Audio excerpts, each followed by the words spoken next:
جیسے جیسے ہم پروگرام میں آگے بڑھیں گے ناظرین، ہر بات جو ہے وہ کھل کر واضح ہوتی چلی جائے گی۔ یہاں تک جو بات ہمارے سامنے آئی وہ یہ کہ رسول اللہ صلی اللہ علیہ وسلم نے کس طرح کھول کر واضح کر دیا کہ دجال کیا ہوگا۔ دجال انسان نہیں ہوگا، دجال شیطان ہوگا۔ شیطان کیا ہے؟ ہر وہ شے جو انسان کی ضرورت سے زائد ہے، اور وہ کیا ہے؟ وہ حیات الدنیا، دنیا کا مال و متاع، دنیاوی اشیاء۔ اور قرآن میں بھی اللہ سبحانہ وتعالی نے بالکل واضح کر دیا کہ شیطان کیا ہے؟ شیطان ہر وہ شے جو کھلم کھلا ارد گرد تمہارے موجود ہے، جو تمہیں اپنی طرف کھینچتی ہے، اللہ کی طرف جانے سے روکتی ہے۔ اتنا کچھ بیان کرنے کے باوجود، اتنا کچھ کھول کر بیان کرنے کے باوجود بھی رسول اللہ صلی اللہ علیہ وسلم نے یہ کہا، ذرا اس روایت پر نگاہ دوڑائیے۔ رسول اللہ صلی اللہ علیہ وسلم نے کہا، اس میں کچھ شک نہیں، میں نے تمہیں دجال کے بارے میں جو بھی ایجادات، حادثات، واقعات ہوں گے سب بیان کر دیا۔ اس کے باوجود مجھے یہ یقین ہے کہ وہ تمہاری عقلوں میں نہیں آئے گا، یعنی تم ان ایجادات وغیرہ کو دجال کی بجائے اپنا مسیحا تسلیم کر بیٹھو گے۔ اور حیران کن طور پر آج تک کیا یہ نہیں ہوا؟ آج اگر آپ سے پوچھا جائے یہ گاڑیاں، یہ جہاز، یہ مشینیں، یہ طرح طرح کی جدید سائنسی طریقے سے اگائی جانے والی فصلیں، یہ خوراکیں، یہ کیا ہیں؟ آج جس انسان سے بھی پوچھا جائے تو وہ آگے سے ایک ہی جواب دیتا ہے کہ یہ تو بہت ہی اچھی چیزیں ہیں، یہ تو انسان کے لیے مسیحا ہے۔ ناظرین، مثال کے طور پر اگر ہم تھوڑا غور کریں تو آج سے چند دہائیاں پہلے یا چند صدیاں پیچھے چلے جائیں تو اس وقت جب ایک عورت کپڑے دھوتی تھی تو اس کو کتنی محنت کرنا پڑتی تھی، کتنی مشقت اٹھانا پڑتی تھی، لیکن آج جتنے کپڑے وہ پہلے ایک ماہ سے بھی زیادہ مدت میں دھوتی تھی، اس سے زیادہ کپڑے چند لمحوں کے اندر ایک مشین جو ہے وہ دھو کر، سکھا کر تیار کر کے دے دیتی ہے، جس مشین کو ہم واشنگ مشین کہتے ہیں۔ اور یہ مشین کیا ہے؟ انسان کے اپنے ہاتھوں سے خلق کی ہوئی ایک مخلوق۔ آج جب ہم کسی سے بھی پوچھیں کہ یہ مشین کیا ہے تو ہر ایک کا یہی جواب ہے کہ یہ مشین جو ہے یہ انسان کے لیے سہولت ہے، یہ انسان کے لیے فائدہ ہے۔ یعنی یہ مشین کیا ہے؟ یہ مشین انسان کے لیے مسیحا ہے۔ لیکن اس کی حقیقت کیا ہے وہ ہم نہیں دیکھتے۔ ہم صرف اس کا ایک ہی پہلو دیکھتے ہیں جو ہمیں فائدہ مند نظر آتا ہے، اس کا دوسرا پہلو ہم یکسر نظر انداز کر دیتے ہیں۔ اور اسی کو رسول اللہ صلی اللہ علیہ وسلم نے کہا تھا کہ دجال آور ہوگا۔ ناظرین، جیسا کہ اس روایت میں ہے، رسول اللہ صلی اللہ علیہ وسلم نے کہا، دجال کے فتنے سے اعظم نہ کوئی فتنہ تھا اور نہ ہوگا یہاں تک کہ قائم ہو جائے گی ساتھ، اور نہ ہی کوئی نبی مگر اور تحقیق ڈرایا اس نے اپنی قوم کو اس سے، یعنی دجال کے فتنے سے۔ اور میں تمہیں اس کی خبر دیتا ہوں ایک ایسی شے کی جو کسی نبی نے خبر نہیں دی، کہ اس میں کچھ شک نہیں وہ آور ہوگا، اور میں گواہی دیتا ہوں، میں اس پر شاہد ہوں کہ اس میں کچھ شک نہیں، اللہ ہرگز اور نہیں ہے۔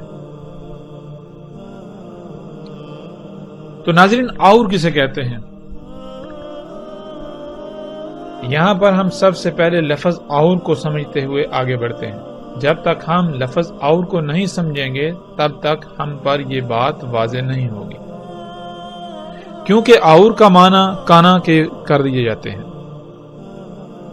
جب اس روایت کے اس حصے کا ترجمہ کیا جاتا ہے تو وہ ترجمہ یہ کیا جاتا ہے کہ اس میں کچھ شک نہیں، وہ کانا ہوگا اور اللہ جو ہے وہ کانا نہیں ہے۔ نعوذ باللہ، کیا یہ تسلیم کر لیا جائے کہ اللہ کی دو آنکھیں ہیں جیسے ایک انسان کی دو آنکھیں ہوتی ہیں؟ اس کا تو یہ مطلب ہو جاتا ہے کہ اگر دیکھو جو سامنے آیا جس نے آ کر رب ہونے کا دعویٰ کیا، اگر تو اس کی دو آنکھیں ہوئی تو وہ تو تمہارا رب ہو سکتا ہے، لیکن اس کی ایک آنکھ ہوگی۔ مطلب کیا؟ مطلب یہ کہ نعوذ باللہ ثم نعوذ باللہ کہ اللہ جو ہے، اللہ کی ذات کی دو آنکھیں وہ بھی انسان کی طرح کی۔ یہ تو اللہ سبحانہ و تعالیٰ کے اوپر بہت بڑا بہتان جو ہے وہ باندھا جاتا ہے اور باندھا جا رہا ہے۔ اور کسے کہتے ہیں؟ اور کہتے ہیں کسی بھی شے کے ایک ہی پہلو کو دیکھنا۔ مثال کے طور پر آپ کوئی کام کرتے ہیں تو اس کام کو جب آپ کریں تو اس کا صرف ایک ہی رخ دیکھ پائیں، ایک ہی رخ سے دیکھ کر اس کو کریں، دوسرا رخ جو ہے وہ نامکمل رہے۔ کوئی بھی کام کرنا، کوئی بھی شے بنانا تو وہ عیب دار، عیب زدہ، نقائص والی بنانا، جس میں خامیاں ہوں، خرابی ہوں، جس کا آپ ایک رخ تو دیکھ پائیں لیکن دوسرا رخ جو ہے وہ آپ نامکمل چھوڑ دیں، اسے نہ دیکھ پائیں۔ یہ کہتے ہیں اور ہونا۔ اور کہتے ہیں کوئی بھی ایسی شے جو خامیوں والی ہے، جو نامکمل ہے، جو ایک طرف سے تو مکمل نظر آ رہی ہے، اس کا ایک پہلو تو مکمل نظر آ رہا ہے لیکن دوسرا پہلو جو ہے وہ اس کا نامکمل ہے، خامیوں والا، خرابیوں والا، نقائص سے بھرپور۔ ناظرین، اللہ سبحانہ و تعالیٰ قرآن میں کہتے ہیں کہ اللہ نے ہر شے کا اس سے جوڑا بنایا۔ تو اسی طرح کوئی بھی شے ہے، کوئی بھی خلق ہے تو اس کا صرف فائدہ ہی نہیں، اس کا نقصان بھی ہوتا ہے۔ جب آپ کوئی بھی شے خلق کرتے ہیں یا کوئی کام کرتے ہیں تو اس کے دو پہلو ہوتے ہیں، ایک اس کا فائدے والا پہلو اور دوسرا اس کا نقصان والا پہلو۔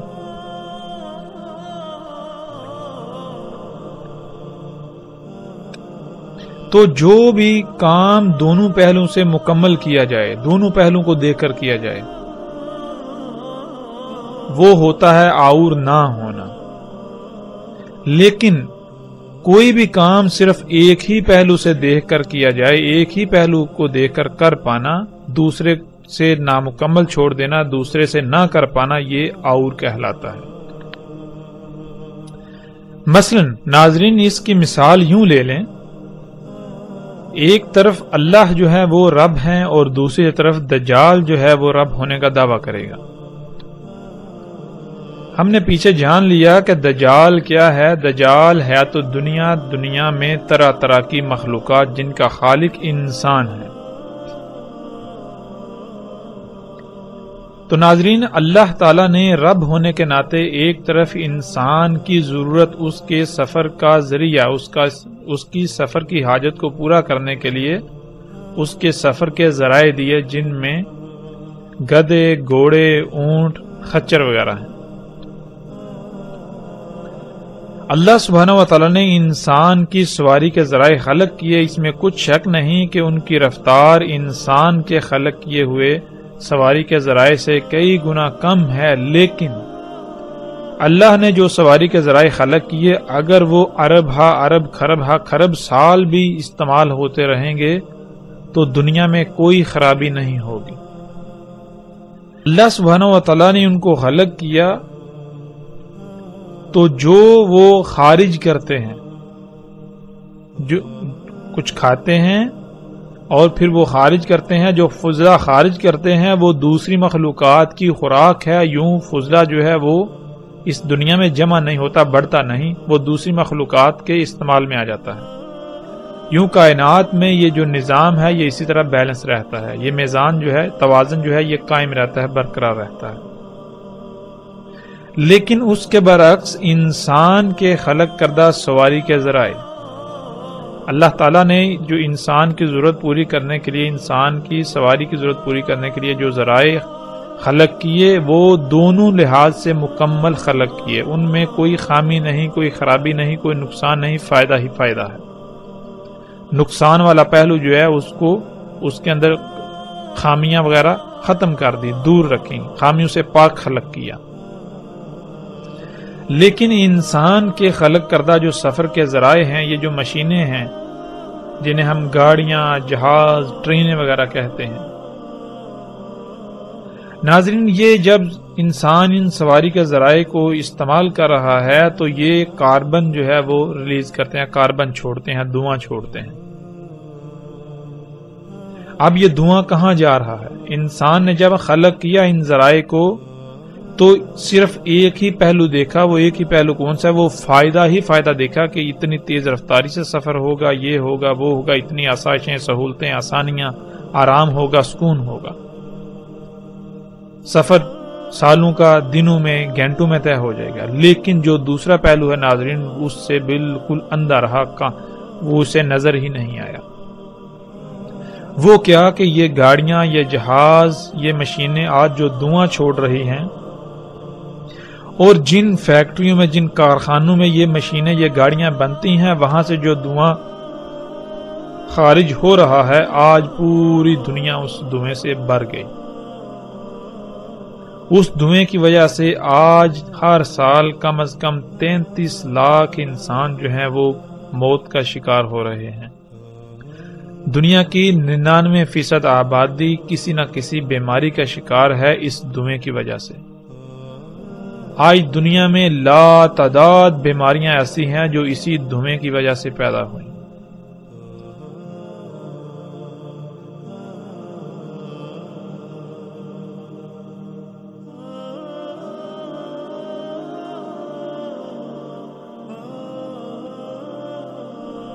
آج دنیا میں لا تعداد مخلوقات ایسی ہیں جن کا قتل ہوا، جو صفحہ ہستی سے مٹ گئیں، اور وہ اسی دھوئیں کی وجہ سے۔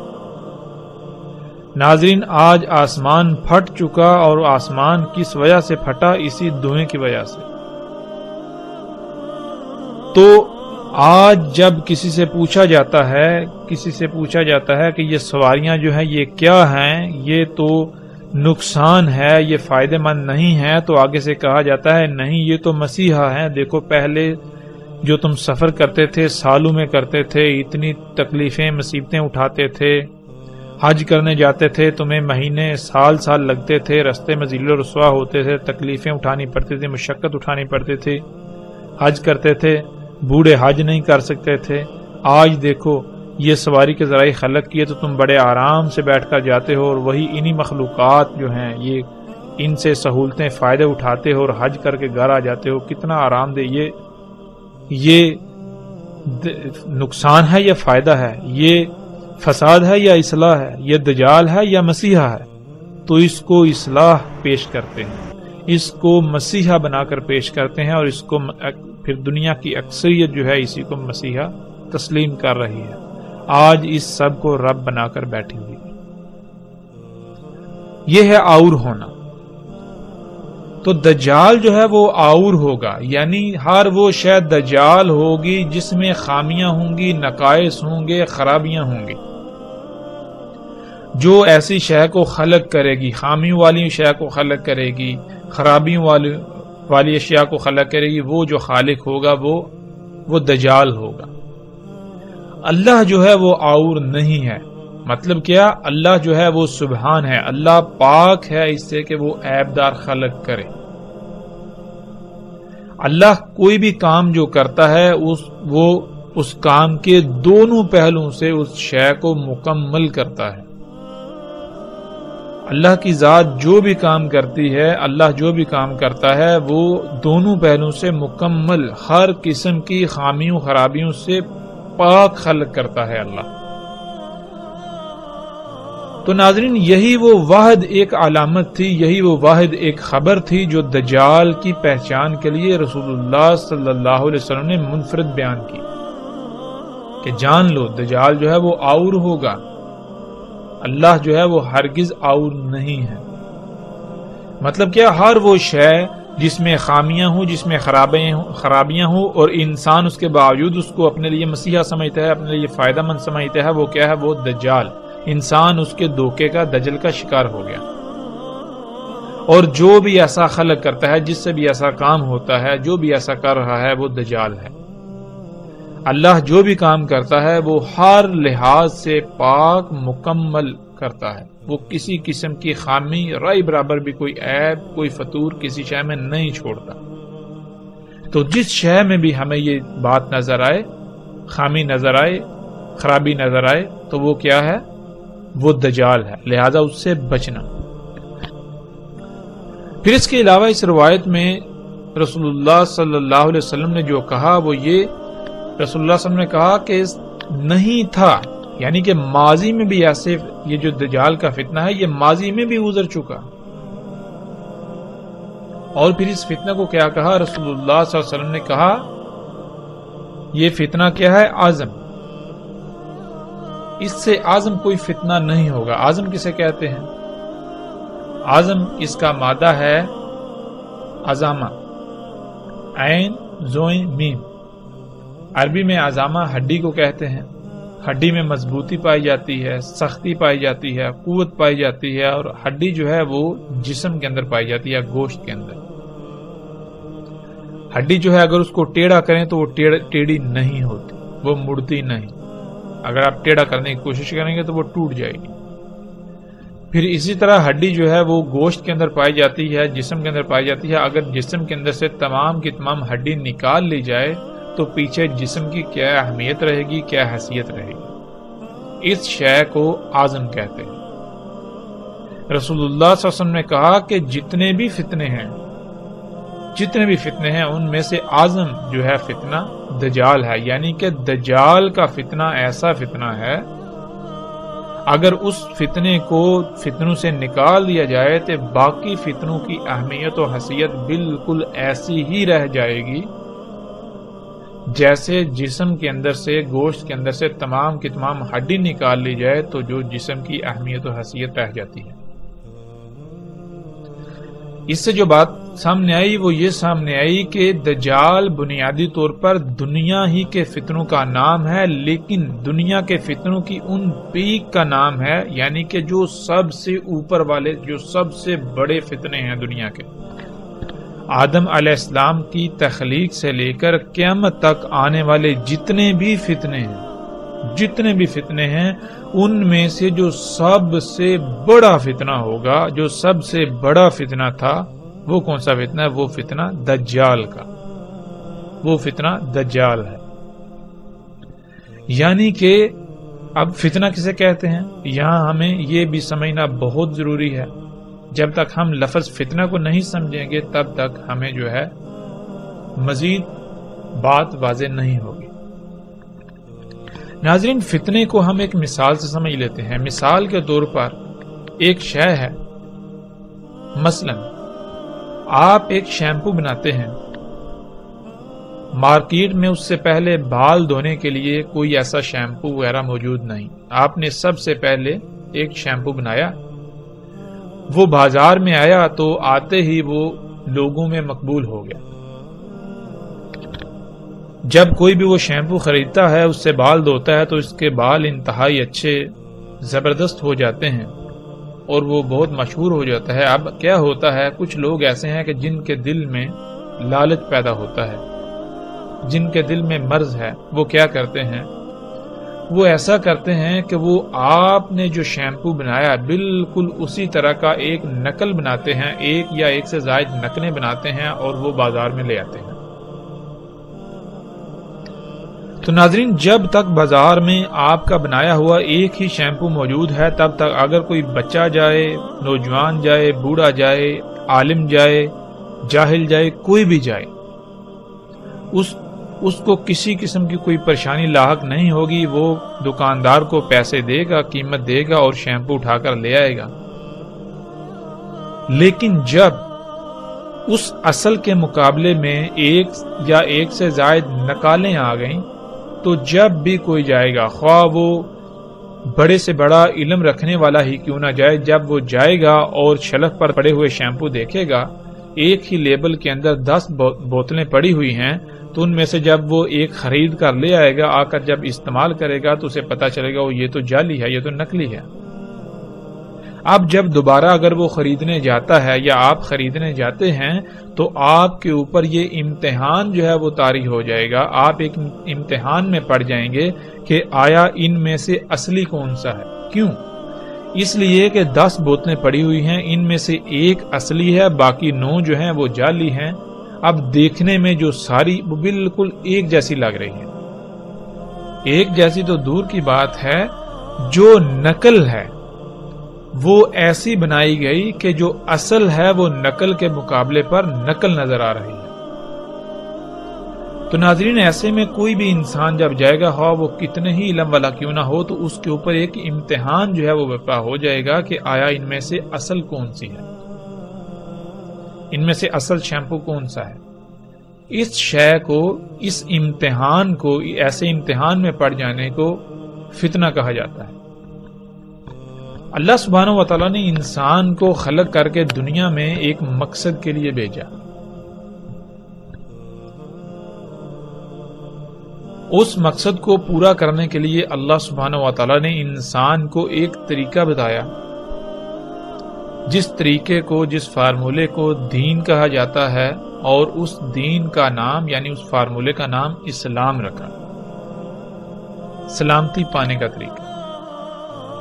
یعنی کہ دنیا میں تمہیں ایک محدود مدت تک موقع دیا جا رہا ہے، ایک مقصد ہے، اس کو تم نے پانا ہے، حاصل کرنا ہے، اس کو پورا کرنا ہے۔ اس مقصد کو پورا کرنے کے لیے تمہیں یہ طریقہ کام آئے گا، اس طریقے پر عمل کرتے ہوئے تم اس مقصد کو پورا کر لو گے۔ تو جب تک دنیا میں صرف وہی ایک فارمولا، وہی ایک دین رہے گا تو کوئی فتنہ نہیں، یعنی کوئی امتحان نہیں۔ ہر خاص و عام کو، بچہ ہے، بوڑھا ہے، نوجوان ہے، عالم ہے، علم نہیں ہے، سب کے اوپر واضح ہوگا کہ دنیا میں آنے کا مقصد کیا ہے اور اس مقصد کو پورا کرنے کا طریقہ کیا ہے، کیسے پورا کرنا۔ لیکن جب اللہ سبحانہ و تعالیٰ کے دیے ہوئے ایک دین، ایک طریقے کے برعکس اور طریقے بھی کھڑے کر دیے جائیں کہ انسان کو یہ پتہ ہی نہ چلے کہ دنیا میں آنے کا مقصد کیا ہے، جب ایک کے مقابلے پر 2 یا 2 سے زائد اور طریقے ہیں تو پھر انسان جو ہے وہ امتحان میں پڑ جائیں گے کہ آیا ان میں سے اصل کون سا ہے، کہ دنیا میں آنے کا مقصد کیا ہے، وہ مقصد پورا کیسے کیا جائے گا۔ تو یہ جو بات ہے، یہ جو امتحان ہے، یہ فتنہ کہلاتا ہے۔ تو اللہ سبحانہ وتعالی نے جب انسان کو دنیا میں ایک محدود مدت کے لیے موقع دیا، ایک مقصد کو پورا کرنے کے لیے، اس مقصد کو پورا کرنے کے لیے ایک دین دے دیا، ایک طریقہ دے دیا کہ دنیا میں تمہارا آنے کا مقصد یہ ہے، یہ ایسے پورا ہوگا، تو پھر ناظرین شیاطین نے اس کے مقابلے پر اور طریقے کھڑا کرنے شروع کر دیے، فتنے کھڑے کرنا شروع کر دیے۔